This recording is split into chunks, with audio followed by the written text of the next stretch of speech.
Good morning. कैसे हो बेटा? ठीक हूँ मैम। ओके, आज हम third paper first year teaching and learning पढ़ेंगे, क्योंकि अभी हमारा एक ही लेक्चर हुआ है जिसमें हमने थोड़ा सा डिस्कशन किया था टीचिंग के ऊपर। तो आज हम फिर देखते हैं, पहले जो हमने उस दिन किया था उसको रिपीट करेंगे, उसके बाद फिर आगे चलेंगे। और जो आपका टीचिंग एंड लर्निंग सब्जेक्ट ये थर्ड पेपर है, इसमें 80 मार्क्स की थ्योरी है और 20 नंबर का इंटरनल है। तो पहले मैं एक बार आपको सिलेबस डिक्टेट करवा देती हूँ अपना टीचिंग एंड लर्निंग सब्जेक्ट का। तो इसमें आपकी 4 यूनिट हैं, तो आप अगर नोट करना चाहो तो नोट कर लीजिए।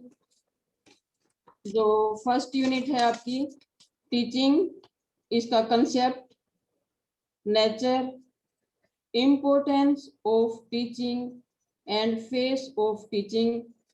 जो फेज ऑफ टीचिंग है वो 3 है आपके, pre active, interactive and post active.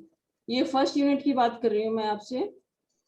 इसी में ये फर्स्ट यूनिट में ही मतलब टीचिंग, इसका concept, nature, importance of teaching and phases of teaching, pre-active, interactive and post-active. Teaching second, first unit में second topic, diff from instruction, training and indoctrination, level of teaching, memory, understanding and reflective level. First unit में theory of teaching, इसमें क्या क्या आएगा आपका, formal theories, descriptive theories and normative theories. ये first unit में इतना ही है। अब हम सेकेंड यूनिट में जाते हैं। जो सेकेंड यूनिट है इसमें सारे मॉडल्स हैं आपके, teaching of models of teaching.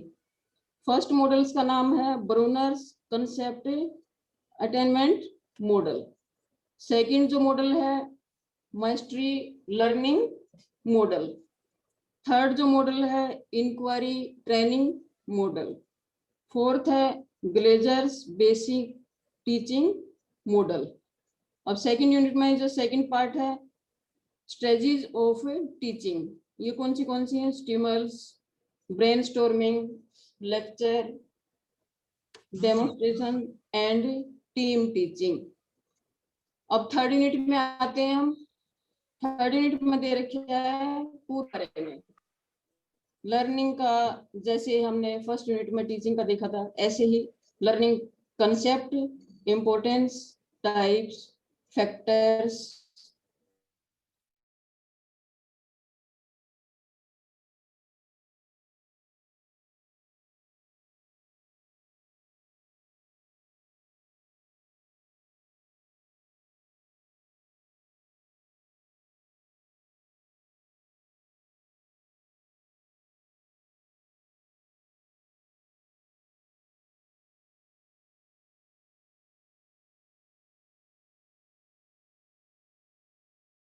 Compulsory. उसमें शॉर्ट नोट होंगे। अगर आपको 5 दिए होंगे तो आपको 4 करने हैं, और 4 दिए होंगे तो आपको 4 ही करने हैं। तो एक जो शॉर्ट नोट होगा वो आपका 4 नंबर का, यानी टोटल क्वेश्चन आपके 5 होंगे जो आपको करने हैं। ओके, तो अब हम अपने टॉपिक पे आते हैं। आज हम पढ़ेंगे फेजेस ऑफ टीचिंग, यानी कि जो शिक्षण है उसके चरण या अवस्थाएं। देखो, जो टीचिंग है, शिक्षण है, ये हर किसी व्यक्ति का काम नहीं है, हर कोई व्यक्ति नहीं कर सकता। Teaching is not a everybody cup of T, इनके इस कार्य को प्रत्येक व्यक्ति नहीं कर सकता। ठीक है, यदि हम शिक्षण का पूर्ण विवरण चाहते हैं, उसका पूरा ज्ञान लेना चाहते हैं, तो सबसे पहले हमें ये देखना होगा कि जो टीचिंग है वो कक्षा में जाने से पहले और कक्षा में जाने के बाद, यानी कि शिक्षण के पश्चात अध्यापक को क्या करना है। शिक्षण को अनेक यानी कि क्रमिक सिस्टेमेटिक चरणों में से गुजरना पड़ता है, और इन्हीं चरणों को हमने किसकी संज्ञा दी गई है? शिक्षण की अवस्थाओं की संज्ञा दी है। तो जो शिक्षण है, शिक्षण की अवस्थाएं हैं, उसके बारे में जैक्सन 1966 में इन्होंने कहा था कि मैम आपकी आवाज क्लियर नहीं आ रही है। आवाज नहीं आ रही है? नहीं मैम, बिल्कुल नहीं आ रही। नहीं आ रही है? नहीं। Hello hello. हेलो। हाँ जी, हाँ आ रही है? जी मैम, अब आ रही है। अब आ रही है। अभी कहाँ तक आपने लेक्चर अटेंड किया आ है? रही है मैम, आवाज सारी क्लियर आ रही है आपकी। ये स्टूडेंट्स बोल रहे हैं मैम आवाज नहीं आ रही कोई है। बात नहीं, अब नेटवर्क की प्रॉब्लम आ जाती है। अच्छा अच्छा। तो हम किसकी बात कर रहे हैं? शिक्षण की अवस्थाएं। ये जो शिक्षण की अवस्थाएं हैं, फेजेस ऑफ टीचिंग, ये 3 प्रकार की हैं। प्री फर्स्ट है जो आपका प्री एक्टिव स्टेज, यानी कि इसको हिंदी में क्या बोलते हैं? पूर्व क्रिया अवस्था। पूर्व क्रिया अवस्था, इसको प्लानिंग स्टेज भी कहा जाता है। ठीक है। जो सेकंड है आपका इनएक्टिव स्टेज, यानी कि अंत्य क्रिया अवस्था। इसका जो दूसरा नाम है वो इम्प्लीमेंट स्टेज भी है। थर्ड जो पार्ट है, थर्ड टाइप है वो पोस्ट एक्टिव स्टेजेस। इसको हिंदी में क्या बोलेंगे? उत्तर क्रिया अवस्था, यानी कि एवलेटिव स्टेज। जो फर्स्ट है आपकी प्री एक्टिव स्टेज, पूर्व क्रिया अवस्था, इसके बारे में अब देखते हैं हम। जैक्सन ने 1966 में क्या कहा है कि जो जैसे नाम से ही है प्री एक्टिव स्टेज, यानी कि कक्षा में जब अध्यापक जाता है तो कक्षा में जाने से पहले उनको एक जो तैयारी करनी होती है अध्यापक को, वो करनी वो की जाती है। इसमें जो टीचर पहले से ही एक प्लान कर लेता है कि आज मैंने कक्षा में जाके क्या पढ़ाना है, कितना पढ़ाना है, किस तरीके से पढ़ाना है, ये तैयारी पहले से ही कर लेता है। कौन? अध्यापक। इसमें वे सभी क्रियाएं आती हैं, एक्टिविटीज आती हैं जो कक्षा में जाने से पहले शिक्षक को करनी होती हैं। इस अवस्था को हिंदी में शिक्षण नियोजन अवस्था भी कहा जाता है।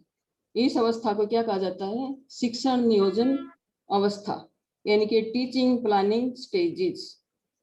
तो उसके बाद जो सेकंड है आपकी, वो क्या है? कौन सा टाइप्स बताया था मैंने? इनएक्टिव स्टेजेस, अंत्य क्रिया अवस्था। इसमें क्या है कि इम्प्लीमेंट स्टेजेस। जब हम कक्षा में चले जाते हैं तो उसके बाद अध्यापक जैसे ही क्लास में जाता है उसमें तो मतलब सबसे पहले क्या देखता है? क्लास का साइज, बच्चों का मूड यानी कि उनका कितना इंटरेस्ट है पढ़ने में, और उसके बाद फिर अपनी कैसे तैयारी कर कैसे पढ़ाता है कि जो हमने पहले क्लास में पढ़ाया था उसके बाद का पहले थोड़ा सा उसके बारे में पूछ लेना, यानी कि पीके नॉलेज, प्रीवियस नॉलेज, फिर अपने आगे का पढ़ाना।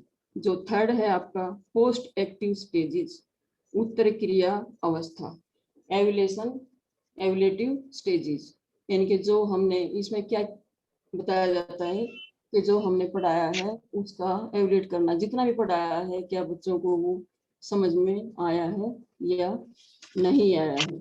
तो ये आपकी 3 अवस्थाएं हैं। कौन सी बताई मैंने? मैं सबसे पहले पूर्व क्रिया अवस्था, दूसरी है जो अंत्य क्रिया अवस्था, और तीसरी है उत्तर क्रिया अवस्था। तो आज के लिए इतना ही काफी है। बाकी फिर हम उसके बाद जो नेक्स्ट लेक्चर होगा उसमें हम इसकी मेथड्स वगैरह करेंगे।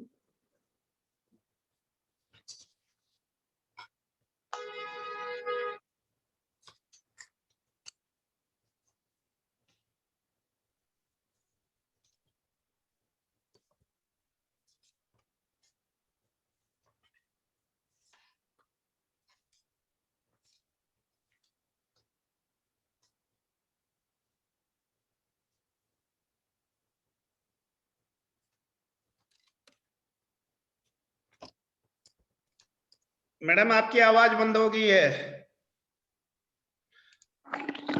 सब हो गया। क्लास ऑफ मैडम ने क्लास ऑफ कर दी है अब? जी यस सर। अच्छा ठीक है ओके। तो अभी बहुत अच्छी बात है, we were talking about of individual differences. हम थोड़ी सी अपनी क्लास लेते हैं, ठीक है ना? तो बहुत बढ़िया जो है सर